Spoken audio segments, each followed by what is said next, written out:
As revoltas coloniais surgem principalmente no século XVIII, sem ideias separatistas.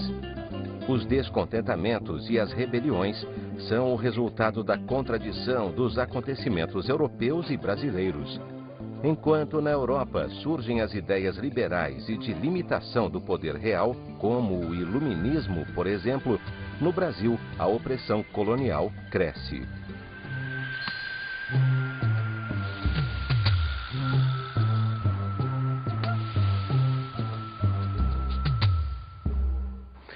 E aí, pessoal, tudo bem? Vamos a mais uma aula de História do Brasil. A aula de hoje é sobre as revoltas coloniais. Vamos nos situar no tempo. Só lembrando uma coisa básica, o Brasil colônia se estendeu da chegada dos portugueses, 1500, até a proclamação da independência, 1822. Portanto, as revoltas coloniais estão situadas dentro dessa faixa de tempo, né? Nós vamos perceber que nessas revoltas se dividem em dois grupos, em dois blocos, as revoltas nativistas e as revoltas separatistas. Vamos ver cada uma delas primeiro. As revoltas nativistas estão situadas do século XVII ao início do século XVIII. E um outro dado importante nas revoltas nativistas é que elas reclamam de problemas locais. Problemas locais. Nativo, local. Nativo é o local, o habitante da região. Então as revoltas nativistas, guarda bem isso, reclamam de problemas locais. E as separatistas, o próprio nome já está dizendo, né? Elas buscam a separação. Em que época que elas estão situadas? Se liga, é a época do iluminismo, lá no final do século XVIII, época da Revolução Francesa, e se estenderão até o início do século XIX na nossa história. Como já falamos, o separatismo é a ideia de separar o Brasil de Portugal. Por causa de quê? Macete, né? Ideia básica, opressão colonial. O Brasil era explorado por Portugal. Então nós vamos ver que em algumas áreas as críticas, as revoltas pedirão a separação da colônia da nossa metrópole. Vamos começar a ver cada uma das revoltas nativistas. A primeira delas chega a ser curiosa. É a aclamação de Amador Bueno, 1641. Se liga na época. 1641, um ano depois da restauração portuguesa. Vamos precisar relembrar de um conceito importante dessa época, chamada União Ibérica. O que é a União Ibérica? A União Ibérica foi aquele momento em que Portugal ficou sob domínio espanhol, e o Brasil também. Esse período durou de 1580 a 1640. Portanto, em 1640 ocorreu a restauração monárquica portuguesa. Só que, na região de São Vicente, atual São Paulo, eles ficaram bastante livres, os colonos não tiveram muito controle espanhol. E essa liberdade, qual eles gostaram de desfrutar, acharam que iam ser prejudicados no momento da restauração. Bom, o que aconteceu então? Eles decidiram, os colonos, por um processo diferente. Resolveram escolher um habitante da região, um proprietário de terras, o Amador Bueno, para ser o novo rei. É por isso que nós chamamos de aclamação de Amador Bueno. Mas o Amador Bueno não queria ser rei. O Amador Bueno optou, ficou com medo, lógico, optou em aceitar que o novo rei seria o Dom João IV de Portugal. Ele teve que se refugiar num seminário com medo de morrer. E essa revolta acabou não durando muito, na medida em que o escolhido não quis ser rei. A segunda revolta que nós vamos estudar, também revolta nativista, lembra? Fala do problema local. A segunda revolta é a revolta de Beckman. Por que é a revolta de Beckman? Ela tem esse nome por causa dos irmãos Beckman, latifundiários que lideraram o movimento. Aonde que ocorre a revolta de Beckman? Ela está ocorrendo na região do Maranhão. final do século XVII, 1684. Nessa revolta, é importante você estar percebendo o Brasil da época. Quando a gente pensa em Brasil colonial, é muito fácil você visualizar duas áreas que vão ser significativamente importantes. A primeira área é o litoral nordestino, que principalmente ali na região de Pernambuco. Século XVI e XVII predominavam. Era importante por causa de quê? Lembra? Por causa da economia açucareira. E quando chegava no século XVIII, a riqueza, a economia, se deslocou da decadência do Nordeste, crise da economia açucareira, para a região das Minas Gerais, região mineradora. Repare que eu falei, né, no litoral nordestino, Pernambuco, região de Minas Gerais. E o Maranhão? Como é que era o Maranhão nessa época? Lembra? O Maranhão é uma área empobrecida. Como ela era uma área empobrecida, o Maranhão tinha um sério problema de mão de obra. Vamos lembrar? Quem era a mão de obra predominante no Brasil colonial? Você falou para mim? Escravo. Exatamente, escravo africano. E o escravo custava barato? Não, o escravo não custava barato, não. O escravo custava caro, o latifundiário precisava de grana para comprar escravos. A opção barata que existia era escravizar o indígena. Isso mesmo. Lembra? O índio também foi escravizado no Brasil, principalmente em zonas mais pobres, como Maranhão e São Vicente. Acontece que o Maranhão, os latifundiários tinham um sério problema de mão de obra, por dois motivos. Existiam dois obstáculos, a saber, a Companhia do Comércio do Maranhão, que tinha o monopólio da venda de escravos. Levava poucos escravos para a região e cobrava caro por isso. E o segundo obstáculo, à medida em que os latifundiários não tinham dinheiro para comprar o escravo africano, o negro africano, o segundo obstáculo foram os jesuítas, que dificultavam a escravização do índio. Os irmãos Beckman, então, se revoltaram contra os jesuítas e a Companhia de Comércio do Maranhão. Eram dois irmãos, Manuel e Tomás Beckman. Nessa revolta, eles agiram no sentido de expulsar jesuítas e a Companhia de Comércio, e enquanto Manuel Beckman liderava do Maranhão, o irmão dele, Tomás, viajou para Portugal. Dizem que ele foi meio que pedir desculpas para o rei, ao mesmo tempo que ele apresentava as ideias necessárias para que os maranhenses conseguissem mão de obra. Mas o governo português não gostou nada disso. Imagina, os jesuítas, Igreja Católica, grande aliados do rei no processo de colonização, e mais uma companhia de comércio, mercantilista, monopólio comercial, que visava levar lucros para a metrópole. Moral da história, o governo português, mandou prender esses líderes e sufocou o movimento. Os jesuítas retornaram tranquilamente para o Maranhão, enquanto que a Companhia de Comércio, que estava vacilando nessa questão de levar escravos, acabou sendo extinta. A terceira revolta nativista que nós vamos estudar é a Guerra dos Emboabas. Estamos nos referindo à região de Minas Gerais. Essa região, 1707, 1708, nessa época, os vicentinos, os paulistas, haviam chegado a ela e encontrado ouro. Encontraram ouro e tentaram garantir só para si essa exploração mineradora. Mas quando a notícia correu pelo Brasil, outras pessoas começaram a migrar para lá. Quando chegou à Europa, começaram também a vir imigrantes em busca da chamada febre do ouro. Os vicentinos ficaram muito chateados com isso. Eles queriam o quê? Eles queriam só para si a exploração dos metais preciosos.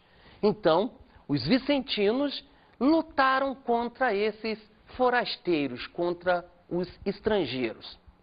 Acontece que os estrangeiros, os forasteiros, chegavam com escravos, chegavam com mais grana, eles tinham mais poder, de forma que os vicentinos não foram capazes de garantir o controle da região para si. Inclusive, Existe um episódio, né, que é uma história triste da nossa história, que ficou conhecido como Capão da Traição. O que foi o Capão da Traição? Quando os vicentinos já tinham negociado a paz com os forasteiros, né, esses forasteiros já podiam explorar as minas, os vicentinos foram traídos, foram enganados e cerca de 300 deles foram massacrados após abaixarem as armas. Essa foi a terceira revolta colonial, a terceira revolta nativista. E qual foi a quarta revolta? A quarta revolta é a Guerra dos Mascates. Se liga que mascate é comerciante, ok? Bom, ela ocorre aonde essa revolta? Essa é uma revolta que vai estar em Pernambuco. Estará levando ao choque duas áreas de Pernambuco, Olinda e Recife.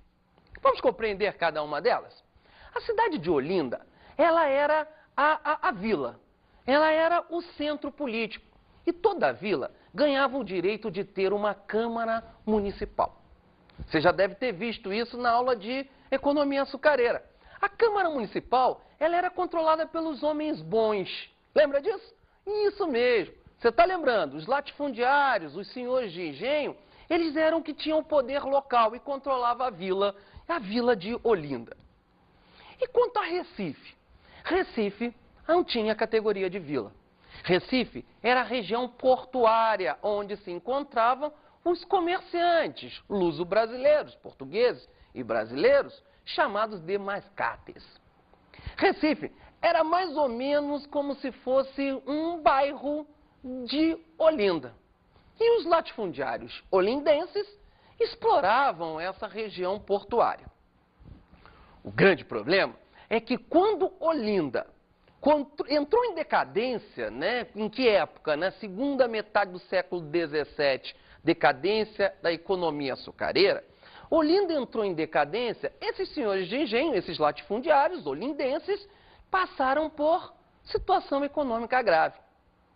Enquanto na região portuária, os mascates continuaram fazendo negócios e eles prosperaram.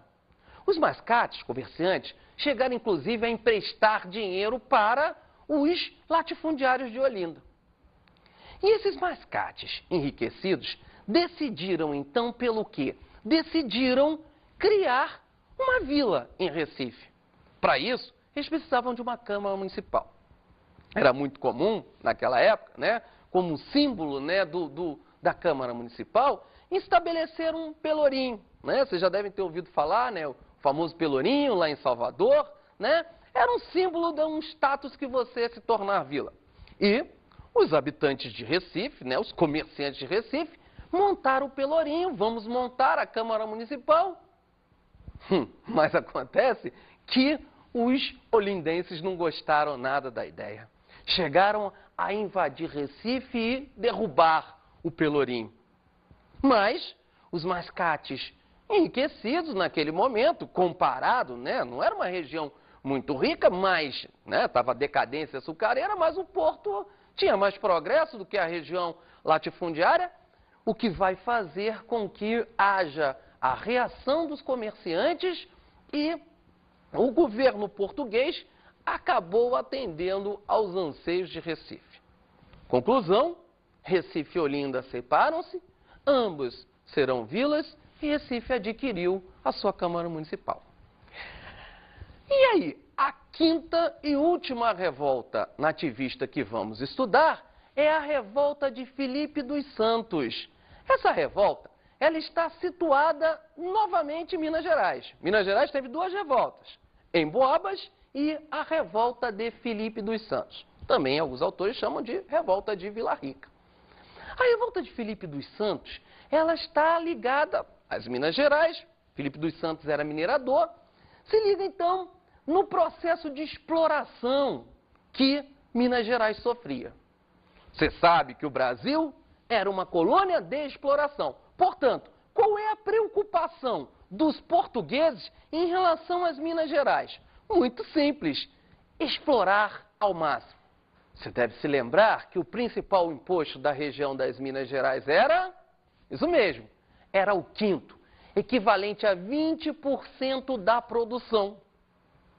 Acontece que o contrabando, né, a sonegação, você sabe o que é sonegar? Sonegar é deixar de pagar imposto. A sonegação era muito grande. Os mineradores encontravam certa quantidade de ouro e entregavam a Portugal uma quantidade pequena. Você já deve ter estudado na aula de economia mineradora que o governo português, para impedir, para dificultar o contrabando, tomou algumas medidas. Uma delas foi a criação das casas de fundição. Lembra? Isso mesmo. As casas de fundição, elas foram criadas com qual objetivo? Transformar o ouro em pó em barras de ouro. E nesse momento se dava a quintação, ou seja, a cobrança do quinto.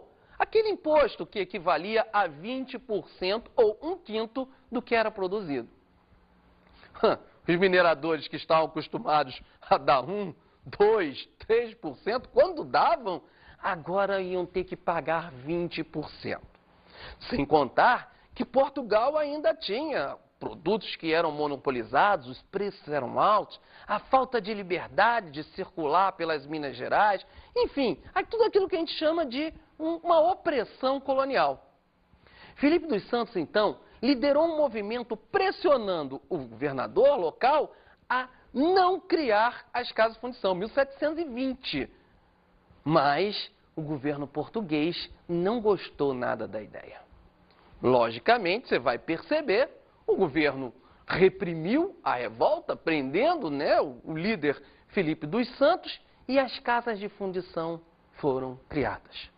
Com isso, a gente encerra a quinta e última revolta nativista dessa parte da nossa aula. Vamos estudar agora as revoltas separatistas, aquelas revoltas que defenderam a separação do Brasil de Portugal. Vamos nos localizar na época, segunda metade do século XVIII, mesma época que está acontecendo a Revolução Francesa. Portanto, você vai se lembrar que nesse momento rola iluminismo, isso mesmo, aquela ideia de liberdade, igualdade, que ocorreu na Revolução Americana e na Revolução Francesa. Aqui, nós tivemos reflexos disso. Por que nós tivemos reflexos disso? É fácil imaginar. O Brasil não tinha universidade. Portanto, os brasileiros, para estudar, tinham que ir para a Europa, principalmente. Alguns foram até para os Estados Unidos. E quando chegavam lá, eles tomavam contato com as ideias do iluminismo. Você lembra dos pensadores do iluminismo? Isso mesmo. Rousseau, Voltaire, Montesquieu, Diderot, D'Alembert. Esses pensadores influenciavam os estudantes, os intelectuais, e esses movimentos, movimentos separatistas, acabaram sofrendo a influência do iluminismo. Observe no mapa as 4 revoltas separatistas. A primeira aí, Inconfidência Mineira. O próprio nome já diz, região das Minas Gerais. A segunda, Conjuração Carioca. Também já dá para deduzir que foi no Rio de Janeiro. A terceira, a Conjuração Baiana, na Bahia. E a quarta, a Insurreição Pernambucana, que eu nem vou te contar, ocorreu em Pernambuco. Vamos estudar cada uma delas, começando pela Inconfidência Mineira. Inconfidência Mineira, você sabe, é aquele movimento do Tiradentes. E nossa produção foi às ruas para ver se o povo está ligado nesse assunto. Vamos ver? O Tiradentes era um herói ou foi um bode expiatório? Na minha opinião, era herói. Foi um herói. Porque ele foi um desbravador, lutou, até que foi extremamente radicalizado com a decapitação dele e tal. Isso. Pra você ele é um herói? Para mim ele é um herói. Dizem que foi um herói, né? Deve ter sido um herói. Você acha que foi um herói mesmo? Acho que foi um bode expiatório. Por quê? Porque todos os heróis acabam se tornando os bodes expiatórios. Eles sempre são usados como bodes expiatórios. Na história acaba virando um herói. Mas se a gente for ver a fundo, muita gente se safou por eles. Bode expiatório para mim. Foi usado, claro, no movimento, tanto que ele foi traído, né? Eu acho que foi um herói. Para mim foi um herói. Eu acho que foi um herói. Você concorda? Também. Para você ele foi um... Herói. A nossa enquete perguntou se Tiradentes foi herói ou bode expiatório, né? Não sei se você reconhece o conceito bode expiatório. Ele é usado quando alguém paga pelos outros, ou seja, um monte de pessoas fez alguma coisa, mas apenas um pagou, que é o caso do nosso amigo Tiradentes, né? Mas por que será que ele acabou virando herói? Antes de responder essa questão, vamos deixar você curioso, vamos ver as causas da Inconfidência Mineira. O primeiro motivo está ligado à decadência da mineração. Uma forma assim bem esquemática para você visualizar o processo minerador, eu costumo identificar assim, só em termos esquemáticos, que a mineração ela vai ter início, a exploração mesmo, no início do século XVIII, 1701, 1702, seu apogeu em meados, né, dá para fazer uma parábola, em meados do século XVIII, 1754 é o apogeu, ó, 1702, subiu até 1704, a partir de 1704, segunda metade do século XVIII, nós temos a decadência da mineração. A Inconfidência Mineira está em 1789, fácil de memorizar, é o mesmo ano em que está ocorrendo a Revolução Francesa. Se liga que quem vai influenciar a Inconfidência Mineira vai ser principalmente a Revolução Americana, de 1776. Mas a Inconfidência Mineira foi no mesmo ano da Revolução Francesa, em 1789. Nesse momento, a mineração está em decadência. E como é que ficou a situação portuguesa com a decadência da mineração? Você já respondeu. Portugal entrou em crise. Se liga nisso, é só prestar atenção. O governo português, ele é explorador do Brasil. É uma relação parasitária.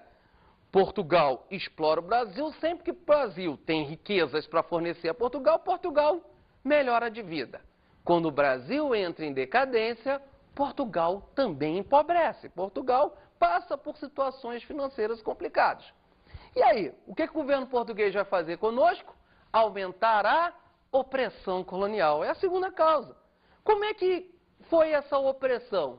Você já deve ter estudado a Era Pombal. Lembra da Era Pombal? Pombal fez o quê? Ele mudou a capital de Salvador para o Rio de Janeiro, né? Ele expulsou os jesuítas, ele tomou várias medidas, né? Criou companhias de comércio, várias medidas para fortalecer o governo português. Mas a mais grave, que afetou duramente as Minas Gerais, vai ser a criação da derrama. Lembra o que era a derrama? Isso mesmo, aquela cobrança forçada dos impostos atrasados. Estabeleceu-se que 1.500 quilos anuais tinha que ser entregue, tivesse ou não ouro. E, se o Brasil não mandasse para lá essa quantidade, o que ficasse faltando podia ser tomado na marra. Além disso, o alvará de 1785 proibia manufaturas no Brasil, de forma que os brasileiros, os habitantes também de Minas Gerais estavam sujeitos a isso, tinham que pagar caro em Portugal para conseguir manufaturas. Toda e qualquer roupa tinha que ser comprado lá de Portugal. Bom, junta então a decadência da mineração com a opressão colonial, falta só a gente botar aquele ingrediente que aparece nas revoltas, né, que é uma ideologia. E qual é a ideologia que vai rolar nesse momento? Já comentei. Você lembra? É do iluminismo.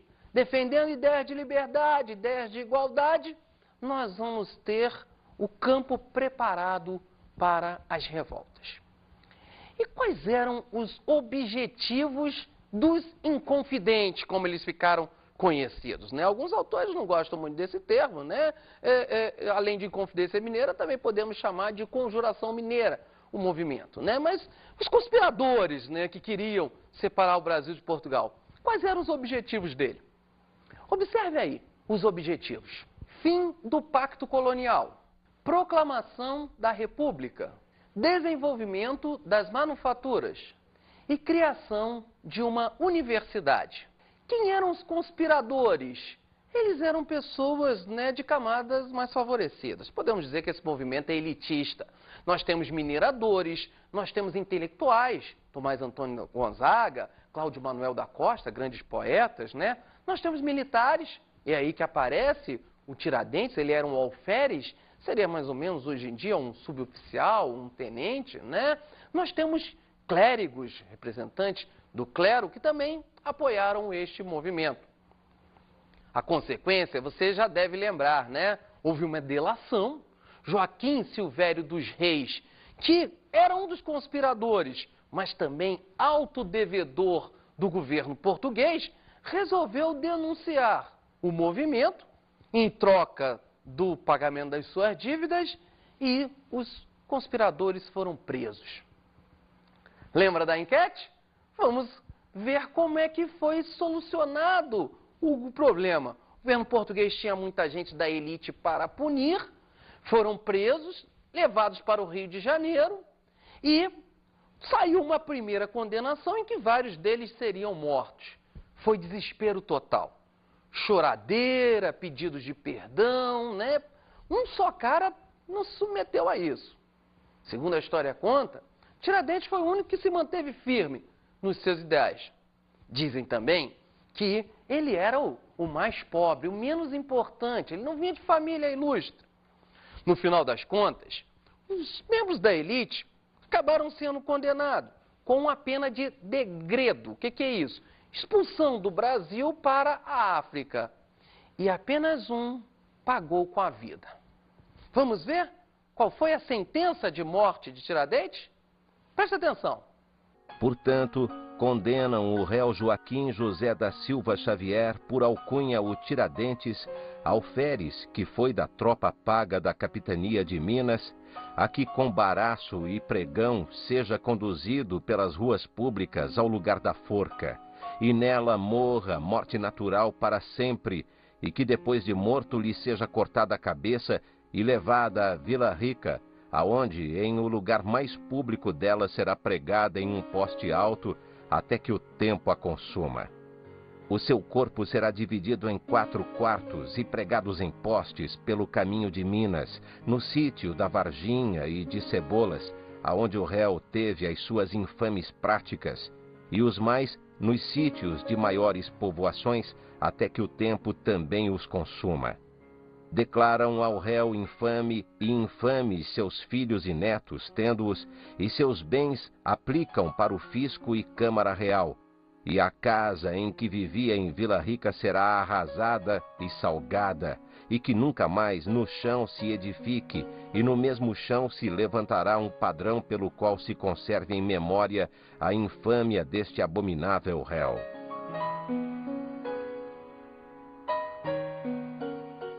Vocês viram que Tiradentes não só pagou com a vida, mas também, né, foi esquartejado, sua casa derrubada, a terra salgada, enfim, ele foi usado como exemplo.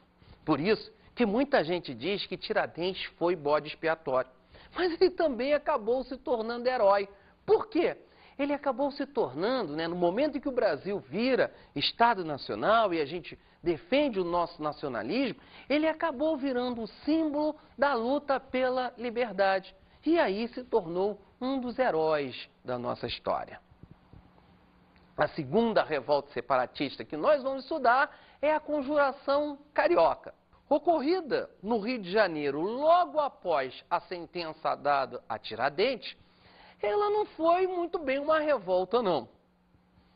As causas eram um pouco claras dessa revolta. Eles foram acusados de serem antimonarquistas. Eles quem? Intelectuais que liam livros iluministas na Sociedade Literária do Rio de Janeiro. Uma denúncia levou os intelectuais à prisão, procurou-se na vida deles, né, a conspiração, a revolta, e não acharam muita coisa. 2 anos depois, eles foram libertos. A terceira revolta separatista foi a Conjuração Baiana. Também é conhecida como a Revolta dos Alfaiates. Isso é importante, usar o segundo nome, para você poder lembrar que essa é uma revolta de caráter popular. E aí, já começa a comparar em relação à Conjuração Mineira, ou Inconfidência Mineira. Enquanto a mineira era elitista, nós temos a baiana que era popular. As causas da Conjuração Baiana foram decadência econômica e política, altos impostos, elevado custo de vida e as influências do iluminismo e da independência dos Estados Unidos.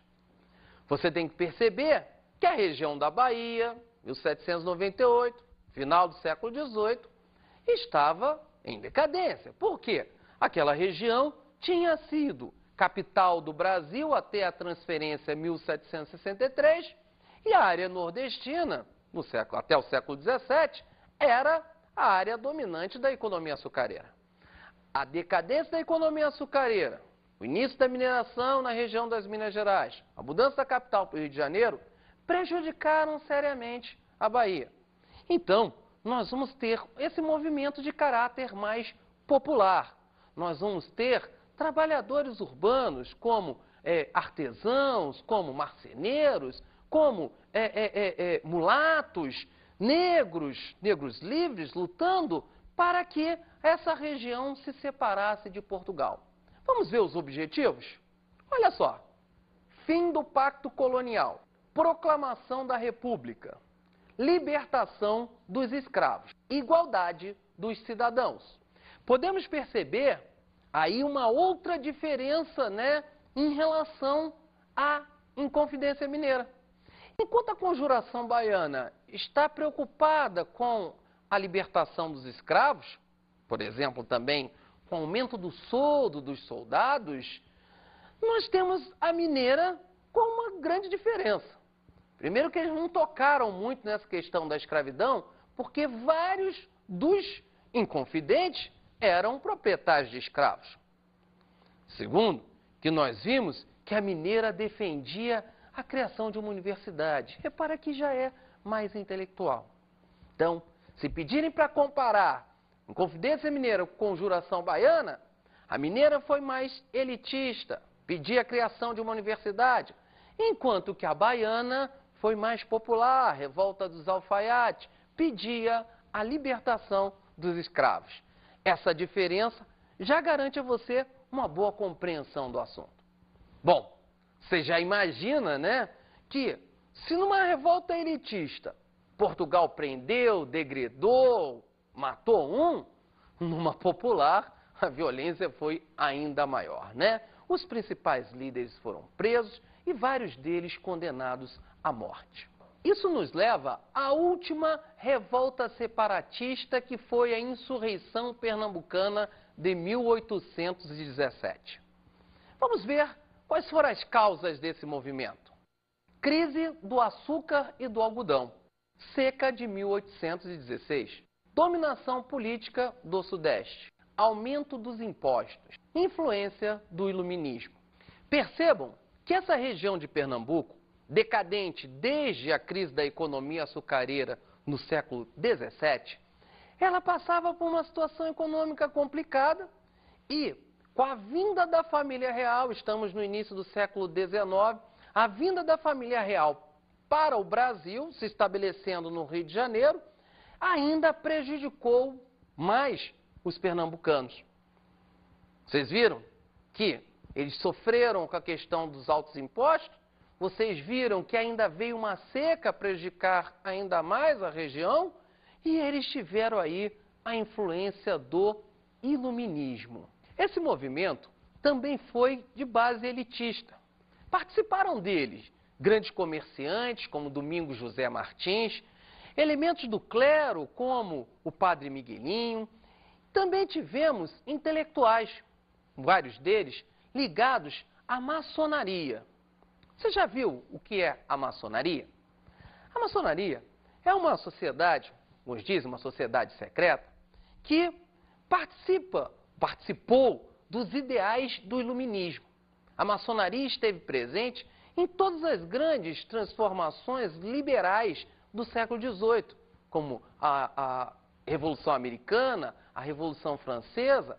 E aqui no Brasil, a maçonaria chegava também defendendo os ideais de liberdade e igualdade.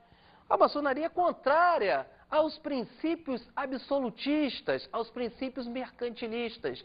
Então, os maçons apoiaram também esse movimento da insurreição pernambucana. E quais eram os objetivos desse movimento: fim do pacto colonial e a proclamação da República. Os revoltosos queriam o que as outras revoltas desejavam, né? Enfim, o separatismo. Nesse movimento, é importante a gente perceber, e aí a gente pode comparar também com a Inconfidência Mineira e com a Conjuração Baiana, que a mineira é elitista igual a pernambucana, enquanto que a baiana foi mais popular. Percebam que, por ser elitista, a pernambucana também não toca, assim como a mineira não tocou, na questão da escravidão. A baiana pedia o fim da escravidão. Esse movimento da insurreição pernambucana tentou a adesão de outras áreas do Nordeste. Até conseguiu. O Rio Grande do Norte conseguiu que a Paraíba e Alagoas gostassem das ideias. Mas eles não conseguiram a adesão do Ceará e da Bahia, no qual a ação do governo foi importante para conter a expansão. Sem contar que tropas do Rio de Janeiro e da Bahia conseguiram debelar o movimento. A consequência, você já conhece, é semelhante às outras. O governo português mandou prender todo mundo e matou alguns dos líderes. Esse movimento, então, encerrava as revoltas separatistas do Brasil colonial. Vamos agora a uma dica de estudo.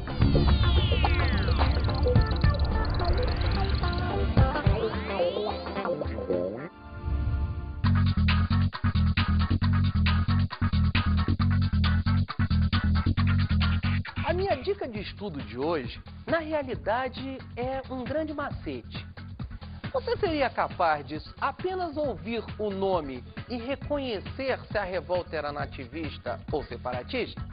Eu costumo ensinar o que eu chamo de um truque índio para isso. Observe bem no quadro.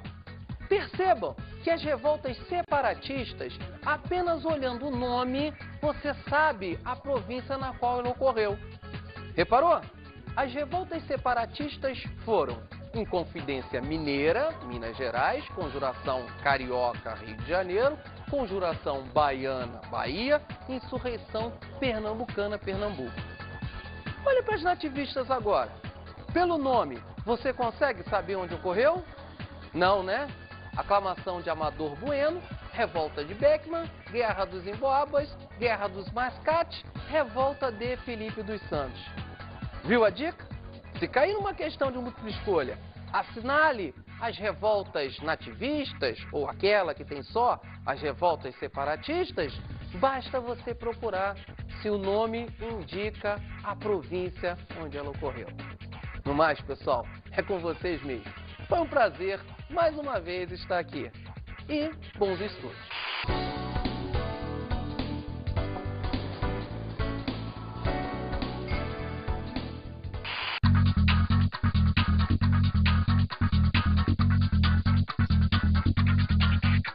Na aula de hoje estudamos as revoltas nativistas.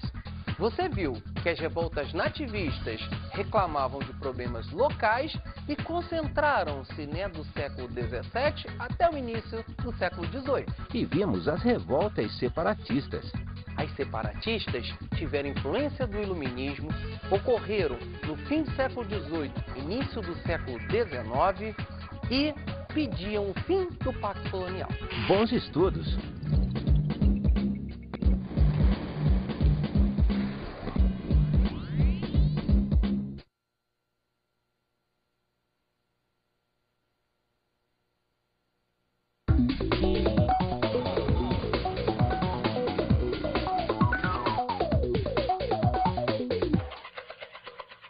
Caro colega, você percebeu que são muitas revoltas, é difícil para o aluno memorizar? Procure dar ênfase à compreensão. Minha sugestão é procurar estar sempre com um método comparativo, igual procurei fazer ao longo da aula. No mais, é contigo mesmo. E boa aula!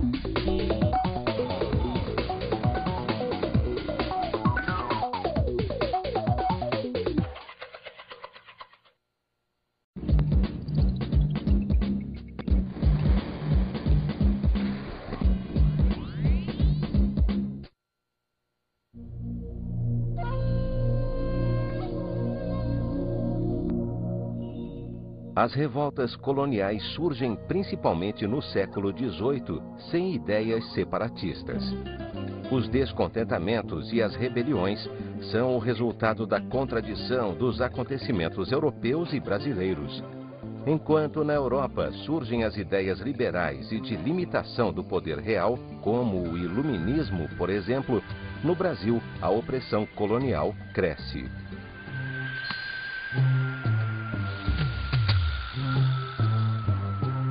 XIX na nossa história. Como já falamos, o separatismo é a ideia de separar o Brasil de Portugal. Por causa de quê? Macete, né? Ideia básica, opressão colonial. O Brasil era explorado por Portugal. Então nós vamos ver que em algumas áreas as críticas, as revoltas pedirão a separação da colônia da nossa metrópole. Vamos começar a ver cada uma das revoltas nativistas. A primeira delas chega a ser curiosa. É a aclamação de Amador Bueno, 1641. Se liga na época. 1641, um ano depois da restauração portuguesa. Vamos precisar relembrar. E aí, pessoal, tudo bem? Vamos a mais uma aula de História do Brasil. A aula de hoje é sobre as revoltas coloniais. Vamos nos situar no tempo. Só lembrando uma coisa básica, o Brasil colônia se estendeu da chegada dos portugueses, 1500, até a proclamação da independência, 1822. Portanto, as revoltas coloniais estão situadas dentro dessa faixa de tempo, né? Nós vamos perceber que nessas revoltas se dividem em dois grupos, em dois blocos. As revoltas nativistas e as revoltas separatistas. Vamos ver cada uma delas primeiro.